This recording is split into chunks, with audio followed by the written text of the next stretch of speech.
الله تعالی رب العزت بعضی خارونو لا او بعضی علاقو لا د چا د برکته او د چا د اوسېدو یا د چا د نسبت ته خیر او برکت ورکړي وي. په دې بعضو ځایونو کې برکت ته خپل نفس نه راغلی وي، هغه ځای ډېر د خیر او د برکت ځای وي او خلک وایي چې یاره مونږ دې ته ورسېدو. لکه په بیت المقدس کې یا په بیت المقدس کې برکت دا د خپل ځای راغلی دی. په حرم کې په بیت الله کې برکت د خپل ځای راغلی دی.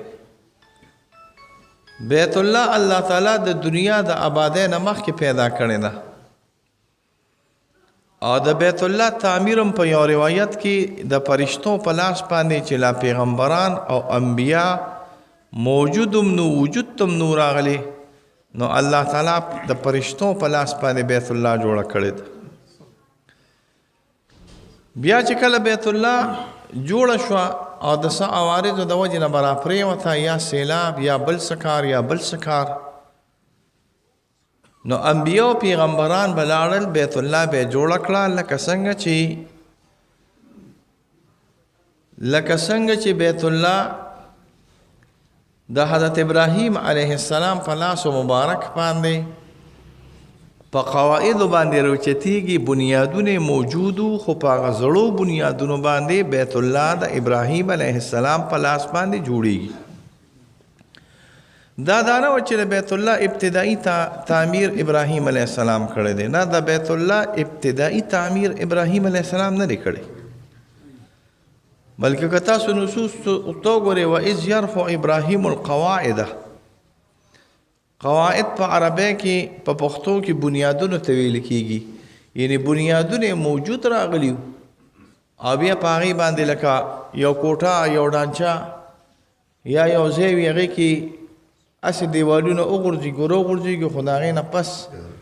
د هغې ډانچه او د هغې بنیاد موجود وي، په هغه زوړ بنیاد باندې ته سر اوچتی نو د دې کیفیت بیان تقریبا کېږي. دغه شانتې بیت المقدس چې کله جوړېدو نو د بیت المقدس او د بیت الله په منځ کې 40 کاله فاصله ده. د بیت المقدس او د بیت الله په منځ کې 40 کاله فاصله ده د جوړېدو. اوس دا حدیث کې راځي چې د بیت المقدس او د بیت الله په منځ کې په جوړېدو کې 40 کاله فاصله ده. کتره بیت الله د ابراهیم علیه السلام په زمانه کې والی او بیا بیت المقدس د داود علیه السلام او سلیمان علیه السلام په زمانه کې والی، نو دا خبر بیا نشي صحیح کېدی. ځکه د ابراهیم علیه السلام زوی اسحاق علیه السلام، د اسحاق علیه السلام زوی یعقوب علیه السلام، د یعقوب علیه السلام زوی یوسف علیه السلام، او موسی علیه السلام د یوسف علیه السلام په 4مه یا 5مه پیړۍ کې نه راغلی. نو موسی علیه السلام د حضرت ابراهیم علیه السلام په 9مه یا 8مه پیړۍ کې راغی، او چې په 9مه یا 8مه پیړۍ کې راشي نو د تاریخ دانانو طریقه کار دا راغلی دی چې 3 کسان 100 کال اړی، 3 کسان 100 کال اړی، 3 پیړۍ چې تیریږي دي کې 100 کال تیریږي. بعضې علاقو کې 2 کسان 100 کال اړی، ځکه د هغې عمرونه زیات دي. نو چې دا ته 7 او 8 کسان والي نو دا تقریبا 200 خودي دي، بلکې دا 250 300 کالو تر ابراهیم علیه السلام او د موسی علیه السلام په منځ کې 300 یا 350 کاله فرق راغلی. یعنی موسی علیه السلام د ابراهیم علیه السلام نه 300 کاله وروسته تیر شوی دی. او دا راته پته ده چې بیت المقدس چا جوړ کړی؟ د سلیمان علیه السلام.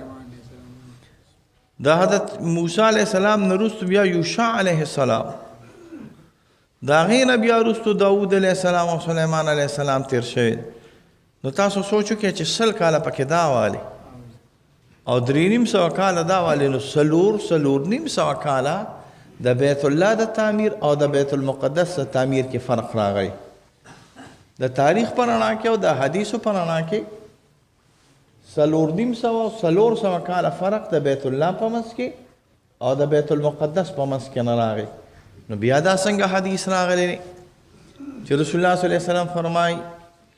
چې اول الله بیت الله امر کو جوړ شو، بیا د هغې نه پس بیت المقدس 40 کاله پس جوړ شوی دی.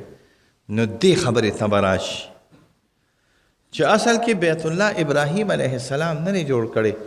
او اصل کې بیت المقدس هم ابراهیم علیه السلام نه دی جوړ کړی.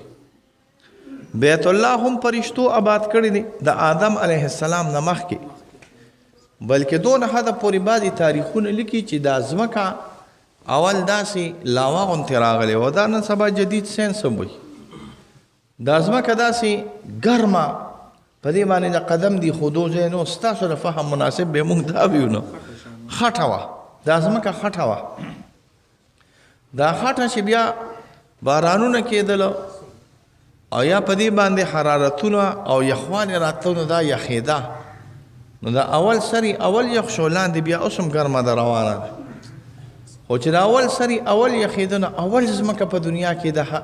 اول ځمکه په دنیا کې د بیت الله یخه شوې ده، کلکه شوې ده. یخه په معنا ده کلکه شوې ده. او چې اول څنګه بیت الله کلک شوی دی نو د ځمکې د کلکې حصې ابتدا دا د بیت الله نه شوې ده او هلته بیا فرشتو تعمیر کړی دی او بیا 40 سال د هغه فرشتو د تعمیر نه وروستو بیت المقدس آباد شوی دی. نو ګوره دا دواړه ځایونه داسې راغلي دي که بیت الله وي که بیت المقدس وي، دا اعلی بهترین او د خیر او برکت والے ځایونه دي او بیا انبیاو کوشش کړی دی چې د دې خیر او برکت والے ځای ته موږ وردن نه شو. ځکه د دې نه تعبیر په شریعت کې په څه سره شوی دی؟ ارض المقدسه. د بیت المقدس نه تعبیر په څه سره شوی دی؟ ارض المقدسه، مقدسه ځمکه. موسی علیه السلام وفات کیږي. د موسی علیه السلام د وفات کېدو په وخت کې فرشته چې کله موسی علیه السلام نه راغله چې ماله سا راکه، نو موسی علیه السلام ورته وویل یاره دا دی اوس چې دا کوم ځای وفات کېږم دا مې نه دی خوښ. نو وی چېرته ځې؟ وی یاره ځمه بیت المقدس ته. او دونه مې بیت المقدس ته نږدې که د بخاري روایت دی چې زه کاڼي ولمه، رمیت حجر، چې زه کاڼي ولمه د لاس کاڼي او زما د لاس ته کاڼي د اثر یا زما د لاس ته کاڼي بیت المقدس ته ورپروزي، د بیت المقدس په حدودو کې ورپروزي، نو یا الله پاکه ماله دغه ځای کې مرګ راکه، وفات ماله دغه ځای کې راکه. دې نه پته ولګېده چې بیت المقدس د دغه زمانې نه ارض المقدس راغلی.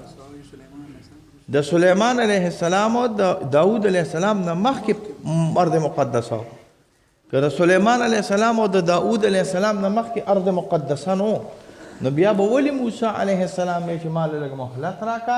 چې زه دغې پاکې او مبارکې او ښایسته ځمکې ته ورشم، ما نه سا په دې کې نه واله. پته ولګېده چې بیت المقدس مخکې نه بیت المقدس. ابراهیم علیه السلام چې حضرت اسماعیل علیه السلام دیره کوي نو دا ورته پته وه چې دا ارض المقدسه دی، بیا دعاګانې کوي.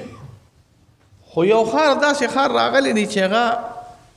مونږ دا نه وي، خو مونږ دا ویلي شو چې هغه مخکې دونه د خیر او برکت والا نو، خو چې کله ورته محمد رسول الله صلی الله علیه وسلم راغی د دعاګانو د رسول الله صلی الله علیه وسلم د وجې نه د خیر او برکت شو. او دا ما تاسو ته څو ځله ویلي دي خو ماله خوند راکړي چې زه ویم چې د امام مالک صاحب رایې دا ده چې بیت مدینه منوره دا د مکې نه اعلی ده. دا تضاعف نه وي، یو مسله یاده ساتئ، دا د عبادت دوچندوالي او کموالي او زیاتوالي نه وي، په دې اجماع ده، په دې اجماع ده. د ټول امت د څلورو مذهبونو د څلورو امامانو د محدثینو فقهاو تقریبا د ټول امت اجماع په دې باندې راغلی ده چې په اعتبار د مونځ د زیاتېدو سره بیت الله اعلی دی د مسجد النبوي ده. خو د اختلاف چې په دې کې نه راغلی دی چې بیت الله خو اگر چې مونځ پکې نه زیاتېږي، خو دا بیت الله د مدینې منورې نه یعنې دا مکه د مدینې منورې نه اعلی ده، خو نه مدینه منوره د مکې نه اعلی ده. نو د امام مالک صاحب، د عمر صاحب، د عبدالله ابن عمر صاحب رایې دا راغلی ده چې مدینه اگر چې په تضاعف کې کم راغلی ده د مکې نه، خو په فضیلت کې زیاته راغلی ده د مکې نه. او د دې وجوهات دا دي کله چې مدینې منورې ته رسول الله صلی الله علیه وسلم راغی نو په مدینه منوره کې جاري اوبه داسې ښایسته سپینې نه وې، بلکې د سقو اوبو یو ډنډه وه او هغه به د مدینې منورې په دې منځ کې نه ویده. نو ګوره چې کوم ځای کې داسې د نالو اوبه بیږي څښه که نه، هغې کې بیا ماشي کېږي. نو په مدینه منوره کې به تبې لګېدلې ده او دا تبې عام معمول د مدینې منورې. او اسیم چې خلک د یو ځای نه بل ځای ته لاړ شي نو ګو خېټه خرابېږي، هسې چې د یو ځای نه بل ځای زمونږ دا طالبان نه دا کله ناکله مکې ته لاړ شي، مکې ته لاړ شي نو چې ته دونه ټوخي کړې نو زه بس درود شریف وایي نو ټوخي به دې بس وي که نه. نو غوړي مه خوره نو درې پراټې د سحر خورې نو بیا به خامخا ټوخه ټوخه کوې که نه. ټوخو کې زه تقریر نشم کولی، ګوره دا مانه چې الفاظ غلطېږي دا دغه وجه. خبره مې به هر حال تاسو ته دا کوله څه مې ویله ته طالبان چې چېرته طالبان که لاړ شي او که پښتانه لاړ شي او که تبلیغیان لاړ شي، خو چې کراچۍ ته لاړ شي نو بس خېټې خراب. کراچۍ یوازې بدنامه نه ده، خو چې پنجاب ته لاړ شي نو خېټې به دې خراب. یو خو هغه د ظالم زامن دال خوري او دالو کې هم دومره مرچکې چې ته به د ټول پاکستان مرچکې پکې اچولې دی. ګورې ګپ ته نه لګ د پنجابیانو ډوډۍ او د پنجابیانو ترکاري چې په خوله باندې کېدی نو ځان سره به یې خواته ګورې ګیلاس د اوبه یې ښودلي وي. مونږ چېرته چې پنجاب ته لاړ شو، یو خو زه په پنجاب کې ته را سره تللی د اوس چې تلي نو د اوس چې تلي نو ما به پښتون هوټل لټاو، پیټه هوټل او پټان هوټل. یو خو مې پنجابي سړي د لار ډوډۍ نه ده خوښه، سقا پټې سقا والي خلک مونځ نه کوي او داسې نه کوي، زما یې ډوډۍ نه ده خوښه. بل دا اکثر پکې د ظالم زامن شیعګان دي. نو د دې د وجې نه مونږ د هغې د لاس ډوډۍ نه خورو. نو مونږ به داسې چې روان وو نو مونږ به داسې کتل ناکتل چېرې پښتون هوټل پکې شته او که نشته، هلکه 400 کباب پکې شته او که نشته، سردریاب مچلي خوار ځای ته رسېدلی د الله فضل دی دا پکې شته او که نشته. نو مونږ به د پښتنو ډوډۍ خوړه او د پنجابیانو ډوډۍ چې پښتنو په دې ژبه باندې کېښوده که نه نو شور به بیا کې تو خاص نوریات ګوره شور به بیا کې غوري ښه اورې دا ده وګوره ناستو سه نو شور به بیا کې اوبو چې رسره نی نو کار به بیا خراب شي ګوري. نو زمونږ دا خلک چې لاړ شي داسې پنجاب ته لاړ شي نو پنجاب ته چې کله لاړ شي نو بس خېټه د پښتنو سړي خېټه خرابېږي. د هر پښتون خېټه پنجاب کې خرابېږي، خو چې پښتون چې صحیح پښتوني چې پښتون نی نو بس بیا به څه خرابه شي، لامدو کې بس لامده شي.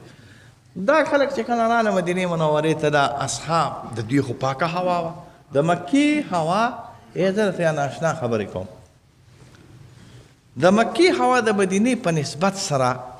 اوچه ده او پاکه ده. تاسو ته پته کومه هوا داسې لږ تکلیف انسان لره ورکوي چې کومه لمده وي او نمناکه وي، مرطوب چې ورته ویل کېږي، مرطوبه هوا دا لږ سړي له تکلیف ورکوي، او چې مرطوبه نه وي نو بیا ټیک وي. او د دې وجیبه نکته راته بیانوم. امام بخاري رحم الله حدیث نقل کړی دی او حدیث امام بخاري دا نقل کړی دی، نور ټول پښتنو طالبانو مولیانو ته پته ده د حضرت اسماعیل علیه السلام زنانه وه ښځه یې وه. نو په 6 میاشتو کې به حضرت ابراهیم علیه السلام ملاقات ته راته. نو یو ځل راغی د جرهم قبیلې ښځه یې کړې وه، د جرهم قبیلې ښځه یې کړې وه چې څنګه کېناست وي څنګه چل دی سره خوراک شته ځکه دا خینګور وه موږ په خپله تنګ یو تاسو راپسې راغلی څه لیدل ته نه خوراک څه راغلي نه څښاک شته نه خوراک شته. وایي څه شو اسماعیل علیه السلام زموږ له طرف وی وتلی دی هلته کار ته تللی دی خو به زړی رالی شین که غوښې دي اوبه دي څه غوښې دي اوبه دي. هغه وخت کې په مکه کې امام بخاري وایي چې دانې نه وې رسېدلې، حبوب دانې نه وې رسېدلې، اوړه دی جوار دی او غنم دی او پلان دی دا نه رسېدلې، بس وی غوښې دي اوبه دي، غوښې دي او قجورې دي اوبه دي. بس دا خبرې چې کله وشوې دا خبرې په ابراهیم علیه السلام داسې لږ درنې ولګېدې درنې چې کله ولګېدې بس د هغې نه پس چې اسماعیل علیه السلام ابراهیم علیه السلام چې ته نو ښځې ته وي اسماعیل چې راغه ته وایي چې را دورشل دې ټیک نه ده او مکه شانو شو ټوله ته پته ده بیا نه تکرارو هغه ښځه یې بدله کړه دویمه چې کله وکړه هغه لږ د ښو اخلاقو والا چې راغی بوډا راننوت او بابا په خیر راغلې پېژندې نه چې اسماعیل ابراهیم علیه السلام دی سخر مېرې کېنوي څه چې ډېر خیر آرام دی ښځې سره خو به نیم کار په خولې کې پیر صاحب یعنی د لاسکۍ به اعتبار کې به هم ساتئ دغه شانتې د ښځې د خولې د وجې نه کله ناکله د انسان زړه ته تقویت وررسي چې یو سره باندې ښځه آواز وکړي چې خاوند نه کار خراب دی نو نیم ډپریشن به دې خرابېږي ګوره او ټینشن به دې جوړېږي او چې هسې د باندې آواز وکړي چې یاره خاونده هېڅ هم نشته مړه زه چې جم دی نو الله پاک دې ته خیر تا ته پیښ کړي بس بیا به انشاءالله ټیک راغلی نو حضرت اسماعیل علیه السلام بار ته تللی دی خو حضرت ابراهیم علیه السلام چې کله خبر وکړي نو ښځه ورته وایي انګور هېڅ هم نشته خیر خیریت دی ښه سړه دمي ده خوراک ډېر دی څښاک ډېر دی یاره څه خورئ یاره بس څه به وخورو خو دا غوښې دي او دا قجورې دي اوبه دي اسودین دې ته وي قجور هم توره وي او چې اوبو ته وګورې چاټۍ کې نام توري نو دا اسودین خورو دا غوښې خورو اوبه څښو او د غوښو د اوبو سره قجورې خورو حضرت ابراهیم علیه السلام ورته ناشنا دعا وکړه او دعا داره چې یا الله تعالی د دوی په دې درو واړو څیزونو کې برکت واچوي چې دا نه خرابېږي په مکه کې اوبه نه خرابېږي که تاسو دا نه وایي چې دا مفتي صاحب ډېر شوم دی که نه دا مه وایئ نو ما سره د 2005 او 6 د زمزم اوبه اوس هم پرتې راغلي دي د 2000 کالي او یقینو که ماتې بېګام څکلي د هغې نه او دقه شانتې خوند یې کو لکه څنګه چې مې په اوله ورځ باندې چولي دي او مخکې شه ګینېتنه دې کړي اوبه راواله او بوتل کې واچوه چې 3 هفتې پسې رالې چڼا شي کړي هغه شنه شنه شیدونه یې کړي او هوبړې شانې کړي څونه اوبه چې څنګه علاقو واچوې که نه اوبه یې چې کله دې واچولې نو د اوبړې کوي وی ما درته وویل ما په 2005 کې بوتلې راوړي دي هغه دې پاس پرتې دي اوس پکې دا ته چې کوم خوراک کې هغه دې طرف ته اوپې نن خلک ګوري ښه نو دا ته چې کوم دغه کې لنګر پخې که نه دې طرف ته چې دا بوتلې او دا ټپکې پرتې دا ټول د زمزم اوبه دي چې ورته وګورې پاکې ساکې مزېدارې بل دا دی چې په مکه کې غوښه نه خرابېږي او که خرابېږي لږه وخت لري ولې هلته هوا پاکه ده مچان نشته هوا پاکه ده مرطوبه نه ده څه نه ده راغلي مرطوب نو یو خو دا د اسماعیل علیه السلام دعا ده او یو د هوا اثر دی نو چې کله مدینې منورې ته خلک رالل نو بس هوا درنه وه مرطوبه وه ماشي اول ته مې په حضرت ابوبکر صاحب باندې ولګېد دې ځای کې روایاتو کې راځي چې ماش وخوړه چې څنګه ماش وخوړه ته به ولګېده حضرت بلال صاحب ماش وخوړه چې څنګه ماش وخوړه ته به ولګېده او موږ ورته په پښتو کې شیبر او دا شیبر ټایپایډ دي که نه دا ټایپایډ ته به ولګېدی ځکه چې دا ډېر اوږده وي د حضرت بلال صاحب دا اواز دا کله چې مریض د مرض په وخت کې که نه یا د مرض نه پاسې نو د د اواز داسې نرۍ غوندې راغلي نو امام بخاري د دې نه تعبیر په عقیرې سره کړی دی عقیره یعنی نرۍ غوندې اواز کې به حضرت بلال صاحب داسې د مکې مکرمې د هغه زړو شپو داستانونه بیانول نو اشعارو کې هغه امام بخاري رحمه الله اشعارو کې نقل کړي دي وایي کاش چې د په مکه مکرمه کې د پلانکي غر خواته وي او د پلانکي غر خواته ناست وي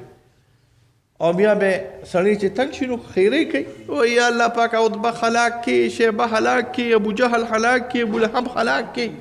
امام بخاري وایي حضرت بلال صاحب خیرې کولې یا الله عتبه هلاک کړي شیبه هلاک کړي ابو جهل هلاک کړي ابولهب هلاک کړي که زه مونږ یې نور الفاظ نشم ویلی که مونږ یې نور راشړلي نو مونږ د مکې نه راتلو دا خو مونږ په زور باندې راوویستو د مکې مکرمې نه په دا بیماري چې کله ډېره شوه د الله یو بیماري ډېره شوه یو د مدینې منورې خلک هغه زمیندار او دا مهاجر چې راله دا مکې والا خلک چې راله دا خو تاجرانو ځکه دوی لاړل عبدالرحمن ابن عوف راغی رسول الله صلی الله علیه وسلم رسول الله صلی الله مواخات وکړو مواخات دې ته ویل کېږي دوی د دوه سره یو ځای مړه سم عجیبه خلک یو چې کوم صحابي د مهاجر یو ځای کړه هغه مهاجر راغی عبدالرحمن ابن عوف صاحب ته وی زمکه مې د نیمه ستا نیمه زما او وی دوه مې ښځې دي یو ستا یو زما خدای ګور ته سوچ وکړه دا ډېره ګرانه خبرې کوي دوه مې ښځې دي یو ښځې له به زه طلاق ورکړم خیر دی ستا د کار کسب څوک نشته او ته یې ښځه دې مبارک شه جایداد دې مبارک شه یو په صدقه ښکاري او بل په انکار ښه ښکاري دا نه مخیټان جوړه چې څوک ته وی راځه اوس کو ته په در علم پیغه نه یو په صدقه ښکاري او یو په صدقه ښکاري عبدالرحمن په انکار ښه ښکاري نو ځان مګوري غټخیټي مولیان نه جوړوي چې څوک ته چا ته ویلي نه چې راځه او ته بسم الله الرحمن الرحیم او الله سونه دې را غوښتلی وي نه حضرت عبدالرحمن ابن عوف صاحب چې ست واورېده وی دا دې په خپل مبارک شه ښځه دې مبارک شه پیسې دې مبارک صرف دا راته وښایه چې دا دې دغه کم ځای کې راغلی دا بازار کم ځای کې نو بني قینقاع ورته ویل کېږي د هغې بازار هغه خو تجارت پیشه خلک راغلي چې داسې شل ورځې پس راته نو د واده اثر یې په لاس باندې لګېدلی و د واده اثر پېژنې دا نوی هلک چې واده وکړي نو بس هسې داسې یو میاشت ښایسته ښکاري ځکه د غم نه خو نی خبره پردی شیمپوګان استعمالي د زغر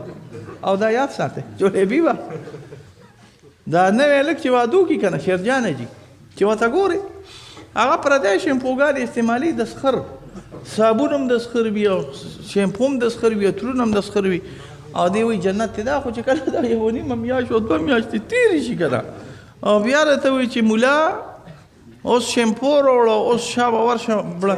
چې اوړه راوړه او تر اوړه راوړه نو د طالب دماغ بیا خراب شي چې لکه داسې په قهر او غضب او په فساد باندې اوښتمه نو عبدالرحمن ابن عوف صاحب سفره استعمال کړې وه نکري دي یا هر څه چیز ناوې چې استعمالوي رسول الله سلام ورته څه چل دی وکړه واده دې وکړه یو واده مې کړی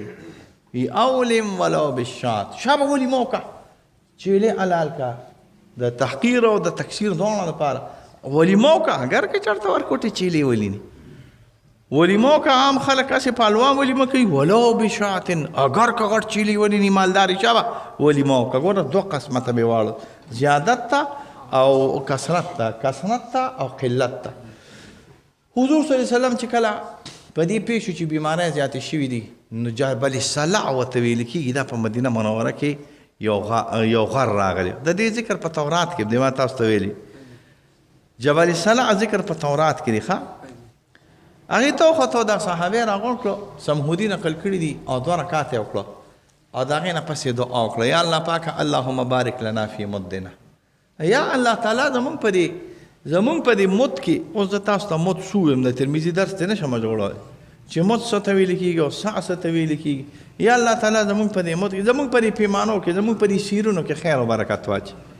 زمونږ په دې دړو کې نه خیر او برکت واچي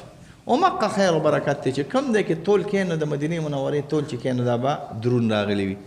او دعا یې وکړه او الله تعالی مرضونه او بیمارۍ د مدینې منورې نه داسې خواته علاقه ده هغې ته د تورې ښځې په شکل کې یا کشفن یا په خوب کې په هر صورت کې رسول الله سلام ولیدل چې لاړه د هغه نه پس د صحابو وجودونه لږ تازه شو او بیماری د مدینې منورې نه منتقلې شوې بیا مدینه منوره د صحبت د رسول الله سلام د وجې نه داسې وګرځېده چې داسې د پاکۍ سبب وګرځېد چې څوک په مدینې ته راغی هغه الله پاکاو او چې څوک په مدینې کې وخت چا نه شو تېرولی نو بیا ورته وروستو انشاءالله هغه د هغه متعلق په خلکو وي چې یو صحابي راغی صحابي به ورته وي خیر دی هغه بیعت وکړو چې څنګه بیعت وکړو 2 ورځې تېرې کړې ته به یې واغست راغی د الله پیغمبر لاقلني بیعتک باله د خپل بیعت واپس کا رسول سلام ورته وایي نه یې واپس کړه دې نه دا پته به لګي د پیر ته که چېرته داسې بېوقوفه مرید دی وي او اول ځل ته وایي چې زه دا بیعت ماتوم بل چا نه بیعت کوم کښېنه دا خدای دې غرق نه کړه تا کم داسې مړ شرشم کړی دی یو ځل به ورته بیا راغی بیا درېیم ځل چې راغی رسول سلام ورته وایي ځه بیعت مې واپس کړه بیا حضور صلی الله علیه وسلم وایي د مدینې منورې مثال په مثل د انګر هغه عربی کې ورته کیر وایي څه وایي بانې دا د انګر د بنی دی څنګه چې انګر په بنی کې نو اوسپنه ور واچوي او د اوسپنه پاکه شي دغه شان چې څوک مدینه منوره کې وخت تېروي دا به الله پاکوي یا به پاکیږي او یا به تختی د مدینه منورې نه به تختی یا به پاکیږي دا د مدینه منورې طبیعت راغلی دی وصلی الله علی خیر خلقه یا الله رحم وکړي کرم وکړي مغفرت هم نصیب تکلیف او مصیبت هم په امان کې وساتي د دواړو جهانو خیر او برکات راکړي د دواړو جهانو د آفاتو هم په امان کې وساتي یا الله علم نافع کامل سره د ورا سره د تقوا سره د صحیح عقاید د ټولو مرګونو نصیب کړي یا الله تعالی د قرضونو نه په امان کې وساتي کورونه کې خیر او برکت واچي تر نه راضي شي وصلى الله على خير خلقه محمد وآله واصحابه اجمعين کشران ټول بار شي کشران بار شي کشران بار شي